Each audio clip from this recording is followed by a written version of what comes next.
गंगा किनारे बसे छोटे से गांव में भोला नाम का एक गरीब आदमी रहता था। भोला की जिंदगी संघर्षों से भरी थी। वह बचपन से ही मेहनत करता आ रहा था, लेकिन गरीबी उसका साथ नहीं छोड़ रही थी। उसके माता पिता खेतों में मजदूरी करते थे और जब वह भी उन्हीं की तरह मजदूरी करने लगा। भोला की शादी कम उम्र में हो गई थी और कुछ सालों में उनके 2 बच्चे हो गए। परिवार बढ़ने के साथ खर्चे भी बढ़ने लगे, लेकिन मजदूरी से घर चलाना मुश्किल हो रहा था। कई बार पेट भरने के लिए सिर्फ पानी पीकर ही सोना पड़ता। एक दिन जब भोला को काम नहीं मिला तो वह उदास होकर गांव के चौपाल पर बैठ गया। वहीं एक बूढ़े दादाजी बैठे थे, जो गांव के सबसे समझदार इंसानों में से एक थे। उन्होंने भोला से पूछा, बेटा इतना उदास क्यों है? भोला ने अपनी परेशानी बताई तो दादाजी बोले, काम के लिए दूसरों पर निर्भर मत रहो, भगवान भी मदद करेगा अगर मेहनत करोगे। भोला को उनकी बात दिल को छू गई। उसने सोचा कि क्यों ना अपनी चाय की दुकान खोली जाए।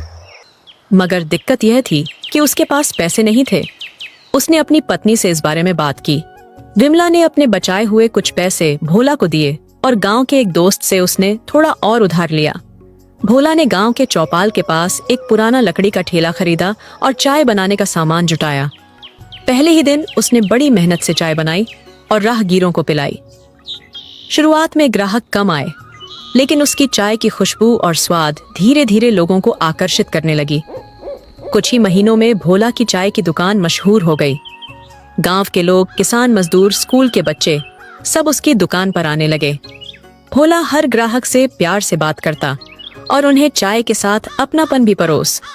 हालांकि सफलता इतनी आसान नहीं थी। कई बार पुलिस वाले उससे दुकान हटाने को कहते, तो कभी गांव के बड़े लोग उसे तंग करते, लेकिन भोला ने हार नहीं मानी।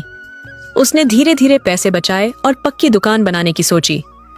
कुछ सालों बाद भोला ने अपनी छोटी सी पक्की दुकान बना ली। अब उसकी दुकान पर बिस्कुट, समोसे और ब्रेड पकड़े भी मिलने लगे। उसका परिवार खुशहाल हो गया। बच्चे स्कूल जाने लगे और पत्नी को भी उसने दुकान में मदद करने के लिए साथ रखा।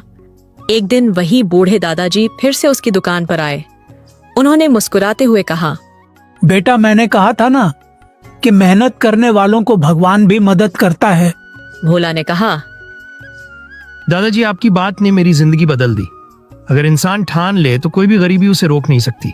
भोला की कहानी हमें यह सिखाती है कि जिंदगी में कितनी भी मुश्किलें आए, अगर हम मेहनत, धैर्य और आत्मनिर्भरता के साथ आगे बढ़े तो सफलता जरूर मिलेगी। एक छोटे से गांव में सोहन नाम का एक किसान रहता था। उसके पास एक छोटा सा खेत था जिसमें वह अपनी पत्नी गीता के साथ मिलकर खेती करता था। उनके एक बच्चे थे, सोहन। दिन रात मेहनत करता था, लेकिन उनकी मेहनत का फल कभी अच्छा नहीं निकलता था। बारिश कम होती थी तो सूखा पड़ जाता था, ज्यादा बारिश होती थी तो फसलें बर्बाद हो जाती थी। एक दिन सोहन खेत में काम करते हुए उदास हो गया। सोहन, तुम इतने उदास क्यों हो? गीता, हम कितनी भी मेहनत कर ले, हमारा भाग्य साथ नहीं देता। हमारी फसलें कभी भी अच्छे से नहीं उगती हैं। लगता है कि हम इस गांव में कभी खुशहाल नहीं हो पाएंगे। सोहन, हार मत मानो। हमने इतनी मेहनत की है, हमें निराश नहीं होना चाहिए। हमें नए तरीके से खेती करने की कोशिश करनी चाहिए। नए तरीके से कैसे? हमारे पास तो कोई पैसा नहीं है कि हम नई तकनीक खरीद सके। हम गांव के सरकारी स्कूल में जाकर कृषि वैज्ञानिकों से सलाह ले सकते हैं। शायद वे हमें कुछ अच्छे सुझाव दे सके। सोहन को गीता की बात अच्छी लगी। अगले दिन वे दोनों गांव के स्कूल गए और वहां के कृषि वैज्ञानिक से मिले। वैज्ञानिक ने उन्हें बताया कि उनकी मिट्टी में नाइट्रोजन की कमी है। उन्होंने उन्हें बताया कि कैसे वे अपनी फसलों में जैविक खाद का इस्तेमाल करके नाइट्रोजन की कमी को पूरा कर सकते हैं। सोहन ने वैज्ञानिक की बातों को ध्यान से सुना और उन्हें धन्यवाद दिया।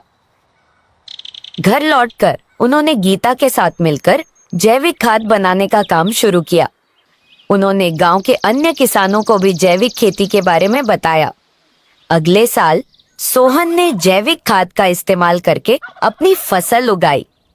उनकी मेहनत रंग लाई और उनकी फसल बहुत अच्छी हुई। उनकी फसल देखकर गांव के अन्य किसान भी हैरान रह गए।